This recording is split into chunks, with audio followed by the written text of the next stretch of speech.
आज की इस वीडियो में एक और आईपीओ के बारे में मैं आपको बताना चाहता हूं। कल की डेट में उसकी ओपनिंग है और दोस्तों ज़बरदस्त इसका परफॉर्मेंस रहने वाला है। मार्केट के अंदर बहुत सारी ऐसे बेनिफिट हैं जो आपको इस कंपनी के साथ मिल सकते हैं। उन सभी टॉपिक्स पे बात करेंगे और बात करेंगे इस कंपनी की डिटेल्स के बारे में। नमस्कार, मेरा नाम है विकास, स्वागत है आप सभी का वेल्थ मेकर पे। चलिए फटाफट से वीडियो शुरू करते हैं। दोस्तों मैं बात कर रहा हूँ यहाँ पे BEW engineering limited IPO company के बारे में। ये आईपीओ आपको बहुत ज़्यादा मार्केट के अंदर है। कल की डेट में ही इसकी डेट वैसे दी हुई है, लेकिन लिस्टिंग डेट क्या है, इसमें सारी डेट इसकी क्लियर करेंगे। आपको अलॉटमेंट डेट कौन सी हो सकती है, सारी टॉपिक्स पे इस वीडियो के अंदर बात करने वाले हैं। कंपनी की स्ट्रेंथ कैसी है, जिसकी वजह से आपको पता चलेगा कि इसकी लॉन्ग टर्म की परफॉर्मेंस आपके साथ कैसे रहने वाली है। वैसे बात यहाँ पे आपको क्लियर कर दूँ, लॉन्ग टर्म की जरूरत आपको पड़ेगी नहीं इसके अंदर, क्योंकि जब भी आप इसके अंदर पैसा लगाओगे शॉर्ट टर्म में ही आपके पैसे को लगभग उस प्रॉफिट पे लेकर के चली आएगी जिसकी उम्मीद आप करते हो। चलिए फटाफट से इस कंपनी के बारे में जान लेते हैं। कंपनी किस प्रोडक्ट पे काम करती है। दोस्तों इस कंपनी की शुरुआत 2011 के अंदर हुई थी। बहुत ज़्यादा टाइम इस कंपनी को नहीं हुआ है, लेकिन कंपनी किस चीज़ पे काम करती है सबसे पहले इस पे आ जाते हैं।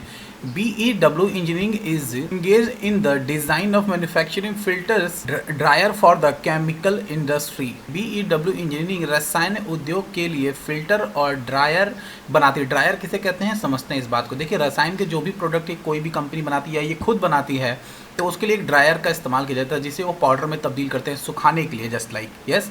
तो इस चीज़ का फिल्टर भी बनाती है और यहाँ पे ड्रायर भी बनाती है। तो दोनों चीज़ों पे ये कंपनी मेनली काम करती है। उसके साथ क्या क्या काम करती है, तो यहाँ पे देखिए केमिकल्स के अंदर, एग्रो केमिकल्स के अंदर भी इसका काम है। कीटनाशक भी बनाती है कंपनी। खाद्य उत्पादक के लिए जो चीज़ें काम आती हैं आपको पता है, तो ये सारी चीज़ें इस कंपनी के साथ इंक्लूड हैं। अभी बात करेंगे कि इस कंपनी ने किन किन क्षेत्रों के अंदर काम किया। तो देखिए फिलहाल तो ये इंडिया के अंदर ही काम कर रही है। यहाँ पे आपको पढ़ने में मिल जाएगा कि कौन कौन जगह पे इस कंपनी ने अब तक अपने R&D खोले हैं। या R&D का मतलब समझते हैं आप, रिसर्च एंड डेवलपमेंट। जो ऑफिसेस बनाते हैं ये लोग, जिस एरिया में यहाँ पे R&D किया जाता है, रिसर्च एंड डेवलपमेंट का काम किया जाता है, वो कितनी जगह पे किया है, प्रोडक्शन काम कितनी जगह पे होता है। मतलब कि जो भी प्रोडक्ट ये बनाते हैं, हर कंपनी की मैन्युफैक्चरिंग स्पेस होता है, तो वो उस स्पेस को कहाँ पे रखती है, तो वो क्षेत्र इंडिया के अंदर ही अभी तक इस कंपनी के अंदर अवेलेबल है। लेकिन कोई बात नहीं है, इस कंपनी जिस तरह की परफॉर्मेंस दिखाई है, आगे मैं आपको दिखाऊंगा इसके फाइनेंशियल के ऊपर किस तरह की परफॉर्मेंस इसकी रही है। यहाँ पे कौन कौन से राज्य हैं जहाँ पे इनकी अब तक ऑफिस, यानी कि इनका R&D ऑफिस जहाँ जहाँ मिलेगा आपको, उनका प्रोडक्शन हाउस भी आपको देखने को मिलेगा। तो यहाँ पे सबसे पहले आंध्र प्रदेश का नाम आपको देखने को मिलेगा, गुजरात, तेलंगाना, कर्नाटक का नाम आपको देखने को मिल जाता है। चलिए ये तो होगी इसकी बात। अभी बात करेंगे इस कंपनी की क्षमता के ऊपर, यानी कॉम्पिटिटिव स्ट्रेंथ के ऊपर भी थोड़ी सी नजर डाल लेते हैं। 3 digits of market presence contributing to strong brand value and loyal. चलिए इसके मतलब के लिए आपको मैं हिंदी पे लेकर के चलता हूँ।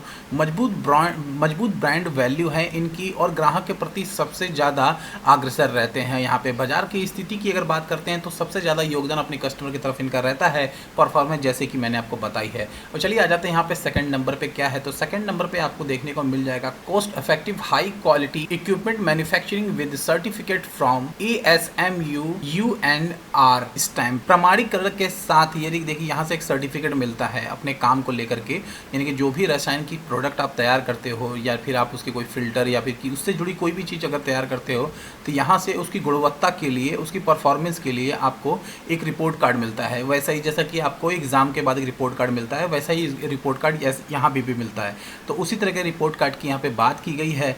उसमें भी इस कंपनी ने सबसे अच्छा पायदान पाया है। उच्च गुणवत्ता के कारण ये सर्टिफिकेट इनको मिला है। चलिए आ जाते हैं अभी तीसरे पॉइंट पे अपने, स्ट्रॉन्ग एंड एक्सपीरियंस्ड लीडरशिप। देखिए मैंने हमेशा से बात की, अगर किसी कंपनी को ग्रोथ करनी है तो उनकी लीडरशिप, यानी कि लीडर्स जो उनके हैं ना, वो बहुत ज़बरदस्त होनी चाहिए। सेल्स टीम आपकी बहुत बेहतर होनी चाहिए, याद रखिएगा।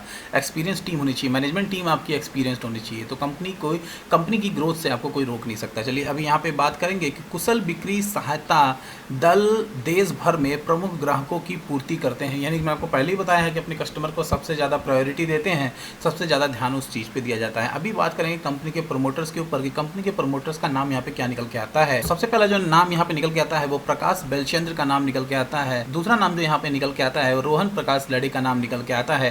ये दोनों कंपनी के प्रमोटर के तौर पर यहाँ पे काम करते हैं। मेन लीडिंग में भी इन दोनों का ही नाम आपको देखने को मिलेगा।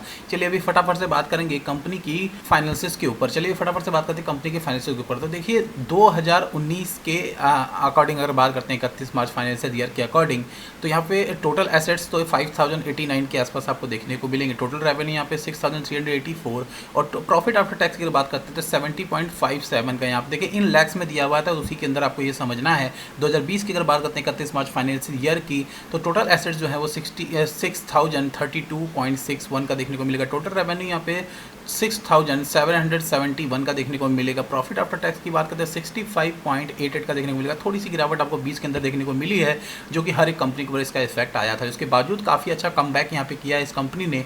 प्रॉफिट आफ्टर टैक्स अगर टोटल अगर आप देखेंगे यहाँ पे 2021 के अंदर, यानी कि अभी तत्काल की बात करें तो 286.53 का दिखता है। तो नंबर जस्ट डबल से कहीं ज़्यादा है। तो ये आपको देखने को ये बात समझ में आ जाएगी इस कंपनी की ग्रोथ किस लेवल पे है।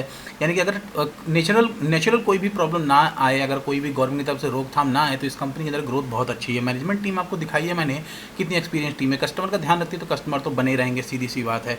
अभी इंडिया के अंदर इस कंपनी का काम चला, लेकिन हाल में ऐसा लगता है मुझे कि इस कंपनी की ग्रोथ जिस हिसाब की है, तो यहाँ पे ग्रोथ करने में ज़्यादा समय नहीं लगेगा। देखिए कंपनी छोटी है, ऐसा नहीं है बहुत बड़ी कंपनी है, लेकिन आपको बेनिफिट चाहिए, राइट। हमें तो बस पैसा कमाना है मार्केट से। कोई भी कंपनी यहाँ पे आती है, हमें सिर्फ पैसा चाहिए, पैसा हमारा बच जाना चाहिए, या फिर हमारा पैसा प्रॉफिट के साथ हमें लौट जाना, हमारे पास वापस आ जाना चाहिए, हमें नुकसान नहीं होना चाहिए। हमारा टोटल मोटिव यही होता है। चलिए अभी बात करेंगे BEW इंजीनियरिंग IPO डिटेल के बारे में। तो यहाँ IPO ओपनिंग डेट जो है वो सितंबर 2, 2021 की निकल के आती है। क्लोजिंग डेट यहाँ पे 7 सितंबर की निकल के आती है। Issue type fixed price issue IPO होगा, यानी कि एक ही प्राइस आपको देखने को मिलेगा। फेस वैल्यू यहाँ पे 10 रुपये पर इक्विटी शेयर देखने को मिलेगा। IPO प्राइस यहाँ पे 58 पर इक्विटी शेयर्स है। मार्केट लॉट की बात करते हैं 2000 शेयर्स आपको मिनिमम लेने पड़ेंगे। लॉट में भी यही है, मिनिमम लॉट में भी एक ऑर्डर के अंदर भी आपको यही मिलेगा। एट लिस्टिंग यहाँ पे NSE और SME दोनों के अंदर देखने को मिल जाएगा। इशू साइज की अगर बात करें तो 6,84,000 का यहाँ पे देखने को मिलेगा। 10 रुपये गेटिंग अप टू 3.96 करोड़ का देखने को मिलेगा। फ्रेश इशू की बात करते हैं तो 6,84,000 सेम आपको देखने को मिलेगा। इक्विटी शेयर पर 10 रुपीज़ आपको मैंने बता ही दिया। एग्रीगेटिंग अप टू 3.96 करोड़ का आपको मैंने ऑलरेडी बता दिया। अब चलिए यहाँ पे बात करेंगे BE engineering IPO time table की थोड़ी सी यहाँ पे बात कर लेते हैं। IPO ओपन डेट जो हमारे को 2 सितंबर की बता दी है मैंने। क्लोजिंग डेट आपको 7 सितंबर की है। यहाँ पे दी है कि 2, 3, 4, 5, 6, 7 की यहाँ पे। तो ये देखिए काफ़ी लंबा समय आपको मिल गया है इसके अंदर इन्वेस्टमेंट के लिए। बेसिक ऑफ अलॉटमेंट डेट जो होगा वो 13 सितंबर 2021 का निकल के आता है। यहाँ पे इनिशिएशन ऑफ रिफंड की यहाँ पे बात करते हैं 14 सितंबर की यहाँ पे निकल के थे। Credit of share to demat account की बात करेंगे 15 सितंबर 2021 का। IPO लिस्टिंग डेट सबसे ज़्यादा इंपॉर्टेंट है, जो कि 16 सितंबर की डेट यहाँ पे निकल के आती है। अभी बात करेंगे BE इंजीनियरिंग के लॉट साइज़ की बात करेंगे। जो लॉट साइज़ मैंने आपको ऑलरेडी बताया है 2000 शेयर्स होने वाले हैं। उसके अंदर retail individual investors can apply up to 1 lot, जिसके अंदर 2000 शेयर्स मैंने आपको बताया है, जिसका अमाउंट आपको देना पड़ेगा 1,16,000 रुपये। तो 1,16,000 रुपये आपको रेडी रखने हैं। चलिए यहाँ पे थोड़ा सा नीचे की तरफ नज़र डालेंगे। यहाँ पे application lot shares amount cut off की बात करते हैं। मिनिमम में मैंने आपको बताया है कि 1 लॉट है, मैक्सिमम में भी 1 लॉट है। 2000 शेयर ही आपको लेने हैं, जिसमें कि 1,16,000 रुपये आपके लागत लगने वाली है। फ्रेश इशू में यहाँ पे क्या रखा है देखिए। BE engineering IPO promoters holding की यहाँ पे बात करेंगे। प्री इशू शेयर्स होल्डिंग में 82.40% का यहाँ पे देखने को मिलेगा। पोस्ट इशू शेयर होल्डिंग में 60.56% का देखने को मिल रहा है। तो ये थी इस IPO की जानकारी दोस्तों। अब लास्ट में मैं अपनी ओपिनियन आपके साथ शेयर करता हूँ। लिस्टिंग इसकी बहुत ठीक ठाक देखने को नहीं मिलेगी, याद रखिएगा। लिस्टिंग इसकी ठीक ठाक नहीं हो सकती, लेकिन हाँ लॉन्ग टर्म के हिसाब से आपको ये कंपनी बेनिफिट देगी। शॉर्ट टर्म के लिए भी आप जा सकते हैं, कुछ समय के अंदर ही आपको ठीक ठाक परफॉर्मेंस देखने को मिलेगा। रिटर्न बहुत ज़्यादा बड़ा नहीं होगा इसका, लेकिन रिटर्न आपको एक तरह से फिक्स मान सकते हैं। जब भी कोई कंपनी हमको 90% से ज़्यादा के चांसेस होते हैं प्रॉफिट के, तो आप उसे मार्केट के अंदर फिक्स ही मानेंगे। उससे नीचे की अगर परफॉर्मेंस होती है तो मैं खुद ही आपको मना कर देता हूँ कि उसके अंदर इन्वेस्टमेंट आपको नहीं करनी चाहिए। लेकिन ये जो स्टॉक है ये जो IPO है, इसमें आपको प्रॉफिट होगा ही होगा, नो डाउट आपको प्रॉफिट होना चाहिए। शॉर्ट टर्म के हिसाब से भी आपको प्रॉफिट होगा, लॉन्ग टर्म में तो नो डाउट आपको प्रॉफिट होगा ही होगा। अभी बात करेंगे कि मैंने आपको जैसा बताया है कि लिस्टिंग गेन इसकी थोड़ी सी कम देखने को मिल सकती है। यहाँ पे सब्सक्रिप्शन ज़्यादा इसको मिलने नहीं वाला है, इस वजह से मैं आपको लिस्टिंग के लिए एडवाइस तो नहीं करूँगा कि बहुत अच्छी लिस्टिंग आपको देखने को मिलने वाली है। लेकिन फिलहाल कंपनी ठीक ठाक है, परफॉर्मेंस अच्छी है, नो डाउट आपको प्रॉफिट लॉन्ग टर्म में होगा। आज की इस वीडियो में इस IPO के ऊपर सिर्फ इतना ही। मिलता हूँ किसी अच्छी वीडियो के साथ। जय हिंद, वंदे मातरम।